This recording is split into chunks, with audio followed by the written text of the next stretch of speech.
My name is Mufti Menk, and I welcome you to a place of calm for your heart and clarity for your soul. Here, we remind ourselves that delays are not denial. They are Allah preparing something better. We learn that purpose is greater than a paycheck, that sincere dua can open doors effort cannot, and that every career can become an act of worship when done for Him. We explore trusting His timing, embracing His mercy, and never losing hope, no matter how heavy the trial. This is not just about earning a living, it's about living for the one who gave you life. Subscribe now and join me on this journey of faith, purpose, and inner peace, where every word is a reminder, and every reminder brings you closer to Allah. Before you even took your first breath, before your mother even knew she was carrying you, before your name was known to anyone in this world, Allah had already written your rizq. Every morsel of food you would eat, every drop of water you would drink, every coin that would ever pass through your hands, it was all decreed. Nothing in this world could bring it to you earlier, and nothing could delay it beyond the time Allah has set. The world chases wealth as if it can escape what is destined, or as if it can grab more than what is allotted. But the truth is, rizq is not something you hunt in the markets of men. It is something that comes to you through the decree of the Lord of the worlds. Sometimes in our restlessness, we forget that a job is merely a tool, a vessel through which Allah delivers what is already written for us. We attach our hearts to positions, salaries, and offers, believing that they are the source of our sustenance. Yet the source has always been one, Al-Razak, the provider.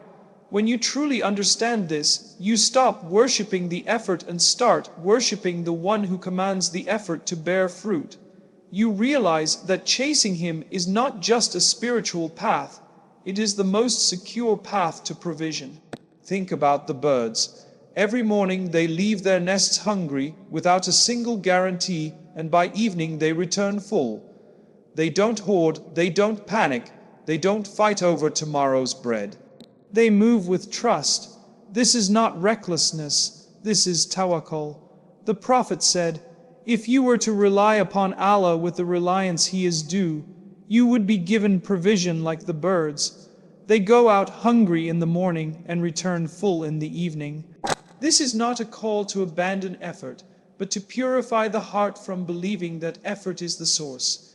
You plant the seed, you water it, but the sprouting, the growing, the fruit, it all comes from Him. There will be moments in life when you will feel like you are falling behind, like others are racing ahead in careers, wealth, and status, and you are left behind in silence. Those moments are tests, not of your skill, but of your faith. Can you still believe that Allah's timing is perfect when every sign around you says otherwise? Can you still pray, still knock at His door, still thank Him, even when the provision you imagined hasn't arrived yet? This is where the believer is separated from the doubter. The believer knows that if something was truly meant for them, it would never pass them by, and if it passed them by, it was never meant to be theirs. Your rizq may come through a job, or it may come through a person you never expected, a door you didn't even know existed, a situation that seemed like loss but was actually gain. Sometimes Allah hides your provision in difficulty to teach you patience, to strengthen your trust, to polish your heart, so that when the blessing comes, you receive it with humility, not arrogance. Other times, He withholds something you are desperate for, not because you don't deserve it, but because it would harm you in ways you cannot see now. What feels like deprivation is often divine protection. When we run after the creation, we exhaust ourselves. We get caught in endless cycles of applications, interviews, rejections, and anxieties. But when we run after the Creator, we find peace even before the result. Because we know deep down that our sustenance has already been assigned, measured, and sent down at its appointed time. No amount of sleepless nights can bring it sooner, and no force on earth can take it away once it's destined for you. This understanding transforms how you approach life. You still work hard, but your heart is no longer chained to outcomes. You can walk away from what is haram without fear of losing provision, because you know what is written, for you will never come through sin. You can refuse to compromise your values for a paycheck, because you know that it is Allah, not the employer, who feeds you. You can face uncertainty with calmness, because uncertainty to you is just Allah's way of keeping the next chapter hidden until its time. This is why the believer sleeps at night without the heavy weight of panic. They know that before they were born, their story was already complete in the preserved tablet. The money they will earn, the people they will meet, the bread they will break, all of it is sealed. And when you know that, you stop living like a beggar at the doors of men and start living like a servant who stands before the King of Kings. You ask him first, you thank him first, you trust him first. Because everything else is just a channel. He is the source. The world will keep telling you that your success depends on how fast you run, how hard you grind, how much you hustle. But the believer knows that it is not the speed of your feet that matters. It is the steadiness of your heart in trusting Allah. When you chase Him, provision will chase you. And when it finds you, it will be exactly the amount you need, exactly when you need it, in exactly the form that is best for you. And that no job can promise. Every time you hear a no, every time a door closes in your face, every time you pour your heart into something and it slips away, you might think you've failed. You might feel forgotten, overlooked, left behind, but often that no is not rejection in the way you think. It is protection from the one who knows what you do not know. How many times have you begged for something, convinced it was the key to your happiness, only to look back years later and realize that if you had received it, it would have destroyed you? We forget that Allah sees the future as clearly as we see the present. He knows the hidden flaws, the unseen dangers, the silent traps that our hearts cannot detect. So when He turns us away from something we desire, it is not cruelty, it is mercy in disguise. The human heart clings to what is visible, to what feels certain, but Allah is not bound by what we see. He knows the long chain of events that one yes could trigger. He knows the heartbreak hidden behind that opportunity, the corruption hidden behind that position, the spiritual decay hidden behind that relationship. And because He loves you, He allows the sting of rejection to shield you from the deeper wound of regret. What we call rejection is often Allah standing between us and harm. Sometimes we pray for something as if our life depends on it. We stay up at night, hands raised, eyes wet, convinced that this one thing will fix everything. And then it doesn't come. The silence feels unbearable. We think, did Allah not hear me? Did I not make enough dua? Am I not worthy? But the reality is, every dua is heard and every dua is answered, just not always in the way we expect. Sometimes the answer is yes, sometimes it is later, and sometimes it is, I will give you something better. That better might not feel better in the moment because it is wrapped in patience and waiting, but when it arrives, you will understand why the first door had to remain shut. Think of the people who were desperate for a particular job only to lose it to someone else. In the moment, they felt humiliated and defeated, but months later, the company collapsed, or the environment turned toxic, or the opportunity led others down a path of compromise. What they thought was a loss was actually divine rescue. Or consider those who longed for certain relationships to work out, only to have them end painfully. Later, they discovered truths that would have broken them completely had they been bound to that person. Rejection also teaches us humility. It reminds us that our plans are not supreme, that our vision is limited. When we are constantly told yes, we can fall into arrogance, thinking we control our own destiny entirely. A no from Allah brings us back to reality. It grounds us. It forces us to acknowledge that we are dependent on His wisdom, His mercy, and His timing. It also deepens our trust. When you trust Allah through a rejection, you are saying, even though I do not understand, I believe you know best. This surrender is not weakness, it is strength. It is choosing to anchor your heart in the certainty that Allah's choice for you will always be better than your choice for yourself. And often, what seems like rejection is simply redirection. Allah is not just taking something away, He is guiding you towards something better.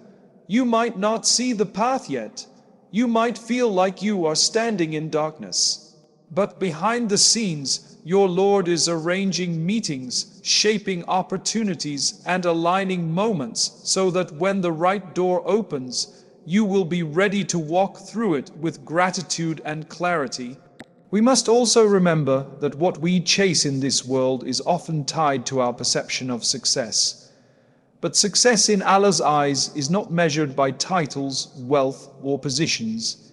It is measured by the state of your heart, your obedience, and your closeness to Him. Sometimes a yes to what you desire would pull you away from Him, while a no keeps you on the path of remembrance. What feels like a setback might be the very thing that protects your faith. The pain of rejection is real, but so is the comfort of knowing that nothing slips from your hands except by Allah's permission, and nothing is withheld from you except what is not meant to be yours. If you could see the unseen, you would thank Allah for every unanswered request, every closed door, and every moment that forced you to bow in humility instead of rushing into harm. So the next time a no comes your way, don't just see it as loss. See it as your Lord's hand gently turning your face away from danger and towards something you cannot yet imagine. Trust that the one who loves you more than you love yourself will never withhold what is truly good for you. Sometimes the greatest blessings in your life are the things you never received, and sometimes the most beautiful beginnings are hidden inside what feels like an ending. There are times in life when you feel as though you are standing still, while everything you need and desire is somewhere far ahead, just out of reach. You pray, you work, you strive, and yet the provision does not arrive. Days turn into weeks, weeks into months, and the waiting begins to weigh on your heart. In those moments, it is easy to think that Allah has forgotten you, or that perhaps you are not worthy of what you seek. But the truth is, a delay is not a denial. It is often the most loving form of preparation. Allah's timing is perfect. He knows not only what you are asking for, but who you are becoming. Sometimes, if He were to grant you the blessing immediately, it would overwhelm you or harm you because you are not yet ready to handle it. Just as a farmer waits for the seed to grow before harvesting, Allah allows your faith, your character, and your resilience to mature before entrusting you with certain provisions. The delay is not a punishment, it is an act of mercy, ensuring that when the blessing arrives, you will be able to receive it with gratitude, use it with wisdom, and protect it from being wasted. We often measure blessings only by when they arrive, but Allah measures them by when they will benefit us most. If you could see what He sees, the pitfalls that would arise if you got what you wanted too soon, you would understand why the waiting is necessary. There may be unseen dangers ahead, or certain people who are not yet removed from your path, or situations that would distort your blessing into a trial. By delaying, Allah shields you until the right conditions are in place. Patience during a delay is one of the highest forms of trust. It is saying to Allah, I do not see what you see, but I believe in your wisdom. This trust brings peace to the heart because it shifts the focus from the blessing itself to the one who grants it. You stop counting the days of waiting and start counting the moments of closeness you gain with Him during this time. The delay becomes a season of building your connection with Allah, strengthening your du'as, and purifying your intentions. Think of the stories of the prophets, how many of them waited years, even decades, before their prayers were answered. Prophet Zechariah prayed for a child well into old age, and Prophet Musa was delayed 40 years before returning to his mission in Egypt. These delays were not wasted time, they were seasons of divine preparation. Allah was shaping them, protecting them, and aligning circumstances so that when the moment came, it would be exactly as He intended. Delays also test whether we are seeking the blessing for the sake of Allah or merely for our own desires. In the waiting, our hearts are refined. We learn whether we are willing to continue worshipping, obeying, and loving Allah even without immediate reward. This is the essence of true faith, remaining steadfast not because we have received everything we want, but because we trust the One who knows when and how to give. It is in these moments that dua becomes more powerful. Sometimes Allah delays in order to hear your voice calling upon Him again and again, because He loves the sound of His servant turning to Him. Each day you make dua during, a delay is a day your relationship with Him grows stronger. And when the blessing finally comes, it will not just be a provision. It will be a reminder of the bond you built with your Lord in the waiting. If blessings came instantly, we might begin to take them for granted. But when you have waited, prayed, and trusted through a delay, the moment it arrives becomes unforgettable. You will hold it with more care, guard it with more gratitude, and remember the lessons the delay taught you. And often when the blessing comes, it will be better, bigger, and more beautiful than what you originally asked for. The delay may also be protecting you from yourself. There are times when we believe we are ready, but in truth, our faith is still fragile. If the blessing came too soon, it could pull us away from the path of obedience. By withholding it for a time, Allah ensures that you are strong enough to hold on to Him even when you are holding on to the blessing. So when provision feels delayed, shift your view from frustration to faith. Recognize that every moment of waiting is a moment Allah is arranging something better than you could design. Your part is to keep your heart clean, your efforts sincere, and your trust unshaken. Continue to make dua, continue to work in halal ways, and continue to believe that what is written for you will reach you at exactly the right time. What you think is a delay is often Allah aligning the skies, the earth, and every circumstance, so that when your provision comes, it will not only be what you wanted, it will be what your soul truly needs. And when it does, you will see that not a single day of waiting was in vain. In a world where so much of our identity is tied to what we earn and where we work, it is easy to forget that money, no matter how much of it we have, can never truly fill the emptiness in the heart. A paycheck can buy comfort, but it cannot buy peace. It can purchase a house, but it cannot create a home. It can put food on the table, but it cannot guarantee contentment in the soul. The heart was created by Allah, and it can only be nourished by remembering Him, serving Him, and living in a way that pleases Him. When you chase money without a higher purpose, you will always feel restless, no matter how much you acquire. But when you work with the intention of fulfilling your purpose in the sight of Allah, even the smallest income feels rich. Many people spend their entire lives in pursuit of numbers on a screen, only to reach the end and realize they traded their peace, their relationships, and their faith for something that was never truly theirs to keep. Wealth, like all provision, comes from Allah. It is a trust, a tool, not the ultimate goal.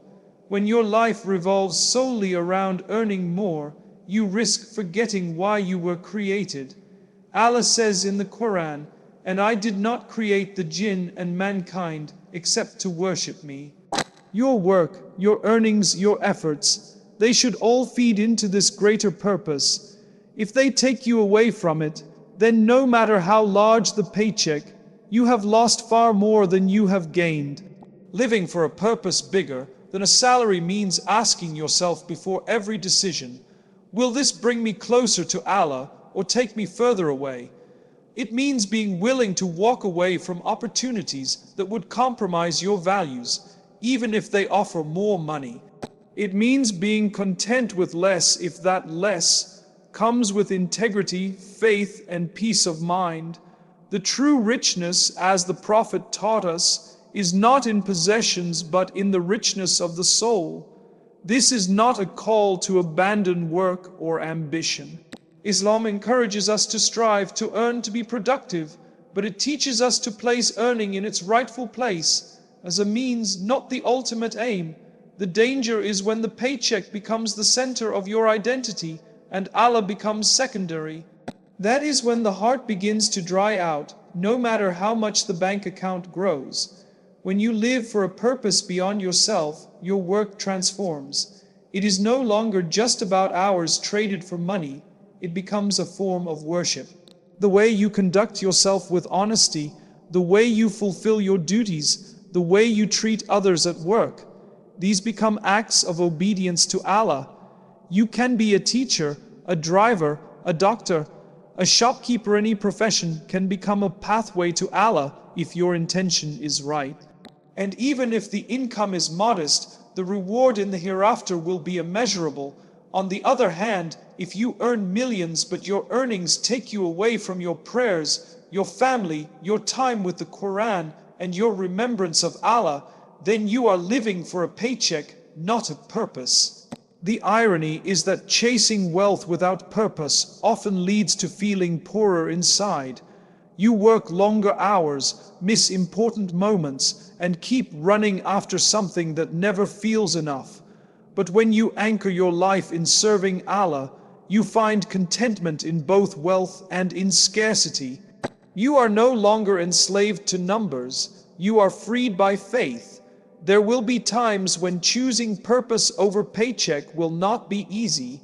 You may have to say no to certain jobs, refuse certain contracts, or leave environments that are not in line with your values.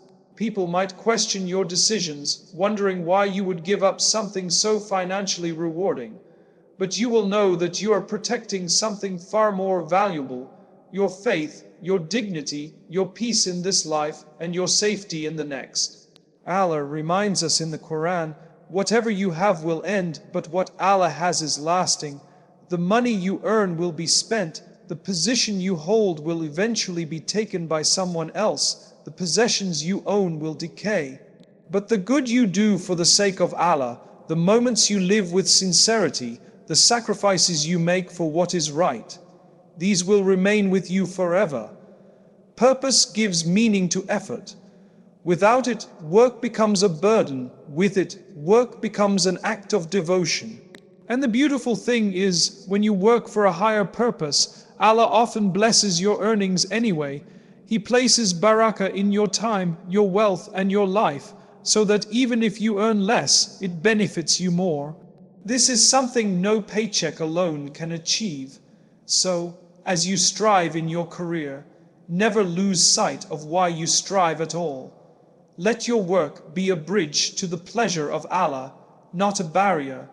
Let your earnings serve your deen, your family, your community, not enslave you to endless pursuit. Because at the end of the day, it will not matter how much you earned, but how you earned it, and whether you used it to fulfill the purpose for which you were created. A job may fill your wallet for a while, but only Allah can fill your heart forever. There are doors in life that will not open no matter how much you push, how much you plan, or how many people you ask for help. You can exhaust every resource, try every strategy, and still find yourself standing before a wall. It is in these moments that Allah invites you to turn to Him, to raise your hands in humility, and to ask, not as a last resort, but as your first step. One sincere dua, made with a heart that truly believes, can do what years of effort could never accomplish. It can unlock doors you didn't even know existed. When you make dua, you are speaking directly to the one who controls every outcome, every heart, every opportunity. You are not asking someone with limited power, you are asking the Lord of the worlds, the owner of all risk, the one for whom nothing is impossible. Allah says in the Quran, "Call upon me, I will respond to you." This is not a vague suggestion, it is a divine promise. And when the most truthful has promised, there is no doubt that the answer will come in the way He knows is best for you. Sometimes we get so caught up in the physical means that we forget the one who created those means. We polish our CV, practice our interviews, network with people in power, and while there is nothing wrong with taking these steps, they should never replace the step of turning to Allah first. It is like trying to light a lamp without connecting it to the source of electricity. The preparation is there, but the power is missing. Dua is that connection. It is what brings life to your effort and places barakah in your steps. The beauty of dua is that it is not limited by circumstances. You can make dua when you are wealthy or when you are in need, when you are healthy or when you are ill, when you are standing in prayer or lying awake at night in the stillness before dawn. You do not need a specific place, a special status, or an appointment to speak to your Lord. The door to Him is always open, and He is never too busy to hear you. Many of us treat dua as if it is a small thing, but in reality, it is the most powerful weapon a believer has. The Prophet said, "Dua is the essence of worship."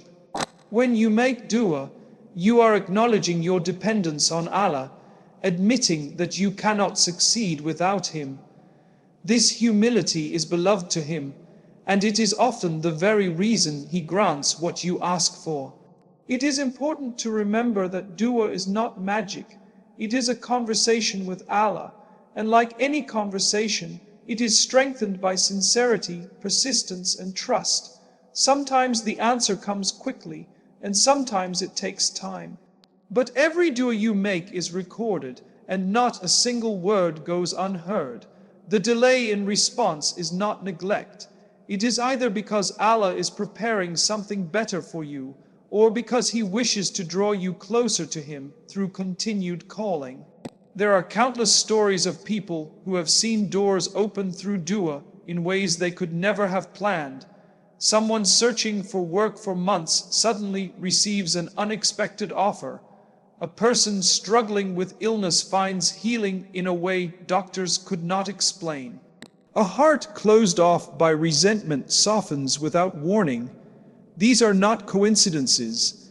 They are the results of hearts knocking on the door of the most merciful. We must also realize that dua is not only about asking for what we want. It is also about asking for protection from what we cannot see. Sometimes you will make dua for a job, and Allah will not give it to you because He knows it would harm your faith, your peace, or your family. Sometimes you will ask for a certain path, and He will guide you elsewhere because that is where your true good lies. The refusal of what you ask for is not a rejection. It is a redirection to something better. Making dua should not be something we do only when we are desperate. It should be a constant habit, woven into the fabric of our daily lives. In ease and in hardship, we should turn to Him, because the one who remembers Allah in ease will find Him near in difficulty. The one who makes dua regularly will find it easier to be patient when the test comes, because their heart is already anchored in trust. Effort is important, but effort without dua is like planting seeds in dry soil. Dua waters those seeds. It brings the rain of Allah's mercy, which turns your hard work into a harvest. And sometimes Allah will give you the harvest without the planting, simply because you turn to Him with a sincere heart. That is His generosity, that is His power, So before you knock on the doors of employers, knock on the door of the most merciful. Before you ask people, ask Allah. Before you depend on your qualifications, depend on the one who gave you those abilities. For when he decrees something for you, no one can withhold it. And when he withholds something from you, no one can force it into your hands. One sincere dua can change the direction of your life. When you wake up each morning and set out for work, it is easy to believe that you are simply earning a living, that you are fulfilling your career goals or meeting financial obligations. But in reality, your work has the potential to be something far greater, something that goes beyond the limits of a paycheck, beyond the recognition of people, beyond the rise and fall of worldly status. It can be transformed into an act of worship, a means of drawing nearer to Allah, and a source of ongoing reward that continues even after you leave this world. When the heart makes the intention that every task, every step, every effort is done to please Him, your career ceases to be merely a job, it becomes a form of servitude to the Lord of the worlds. And there is no career more honorable, more stable, and more fulfilling than being in the service of Allah. The beauty of Islam is that it does not limit worship to prayer, fasting, or charity. It teaches us that even the seemingly ordinary aspects of life, your work, your conversations, your daily responsibilities, can be infused with barakah when done with the right intention. The Prophet said, "Actions are but by intentions, and every man shall have only that which he intended." If you go to work only to earn a salary, that is all you will gain. But if you go to work to earn a halal income, to provide for your family in obedience to Allah, to avoid being a burden on others, to contribute something beneficial to the world, then every hour you spend becomes an act of worship.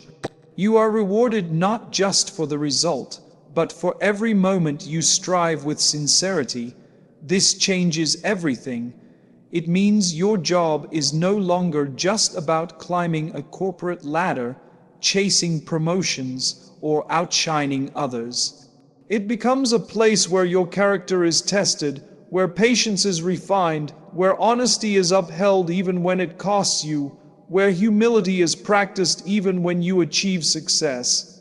Every meeting, every transaction, every decision is an opportunity to reflect the values of Islam, to show justice, compassion, and integrity. And when you approach your career with that mindset, you find a deep sense of peace that no worldly achievement can match, because you know your effort is being recorded by the angels, and your reward is being prepared by the most generous. But to serve Allah through your work, you must protect your income from what is haram. There is no blessing in wealth earned through deceit, dishonesty, exploitation, or prohibited dealings. You may gain in numbers, but you will lose in tranquility, in health, in family harmony, in the light of your heart. True provision is not measured by how much enters your bank account. It is measured by how much barakah Allah places in it. And that barakah comes only when your earnings are pure. It is better to earn little with contentment and blessing than to earn much with sin and regret. Serving Allah through your career also means seeing your work as a means, not an end. Your identity is not defined by your job title, your salary, or your achievements in the eyes of people. It is defined by your obedience to Allah, your trust in His plan, and your contribution to His creation. This mindset frees you from the anxiety of competition and the constant chase for more. It allows you to work diligently without becoming enslaved to the job. You begin to see your skills and abilities as a trust from Allah, and you use them to benefit others, not just to advance yourself. Sometimes serving Allah through your career means making choices that are not popular, that may slow your worldly progress but accelerate your spiritual growth. It may mean turning down a promotion if it requires compromising your values. It may mean speaking up against injustice even when it risks your position. It may mean prioritizing your prayer over your deadlines, your family over your overtime, your ethics over your ambition. These decisions may be difficult in the moment, but they secure something far greater, the pleasure of Allah, which is worth more than the approval of the entire world. Remember that every career will end. Titles will be forgotten, awards will gather dust, the companies you work for will move on without you, but the record of your service to Allah will never be erased. Every honest hour, every patient struggle, every time you upheld your values in the face of temptation, these will meet you on the day of judgment as light, as mercy, as evidence in your favor. On that day, it will not matter how impressive your resume was, but how sincere your intentions were. So, whatever your profession, reshape your mindset. If you are a teacher, teach with the intention of spreading knowledge that benefits people for the sake of Allah. If you are a doctor, treat your patients as an amana from Him. If you are a businessman, trade with honesty and fairness, remembering that Allah is the best of providers. If you are a laborer, do your work with ihsan, knowing that no deed is too small for Him to notice. Every effort, no matter how humble, is a brick in the palace Allah is building for you in the hereafter. If you work for Him, and if your current job feels unfulfilling or burdensome, remember that serving Allah is not about loving every task. It is about doing it with the right heart. Even the Prophet, the most beloved to Allah, engaged in work, in trade, in shepherding, in serving his community. What elevated those acts was not the nature of the job, but the purity of intention and the excellence in performance. When you see your career through that lens, you stop feeling trapped by it. You realize that every day is another chance to serve the one who gave you your skills, your health, your opportunities. In the end, the question is not what do you do for a living, but who do you serve while you are living? If your answer is Allah, then you will never truly work a day in your life. You will worship every day you live. May Allah guide your steps, protect your heart, and fill your days with light. Until next time, stay connected, stay steadfast, and remember to subscribe for more reminders that bring you closer to Him.